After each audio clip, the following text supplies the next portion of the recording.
একটা ছোট্ট বৃত্ত, কিন্তু কল্পনার সীমা নেই। আজ আমরা শিখব কিভাবে একটা সিম্পল সার্কেলের ভিতরে বানানো যায় সুন্দর একটা ব্রিজ সিনারি।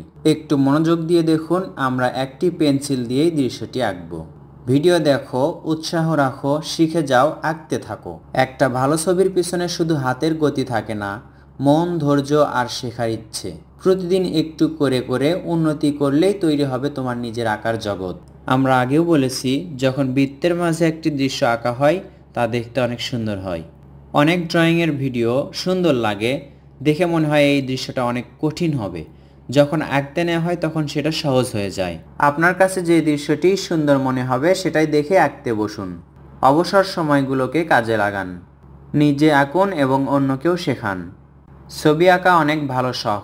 আপনার ঘরে যদি আপনার আদরের সোনামণিরা থেকে থাকে, তাহলে আপনি আমাদের পেজ বা ইউটিউব চ্যানেলটি সাবস্ক্রাইব করে সাথেই থাকুন, কারণ এখানে ছোটদের কৌশলে সুন্দর সুন্দর ড্রয়িং শেখানো হয়। ভিডিওতে দেখতেই পাচ্ছেন, একটি পেন্সিল দিয়ে শুধুমাত্র একটা বৃত্তের মাঝে, ছোট্ট বৃত্তের মাঝে একটি দৃশ্য সুন্দরভাবে আঁকা হচ্ছে। একটি পেন্সিলের দাগেই ফুটিয়ে তোলা হলো সুন্দর একটি ব্রিজের বা সেতুর দৃশ্য। ছবি আঁকতে বা দেখতে অনেকেরই ভালো লাগে। আপনারও যদি ভালো লেগে থাকে তাহলে ভিডিওতে লাইক করুন, ভিডিওটি শেয়ার করুন অন্যদের মাঝেও।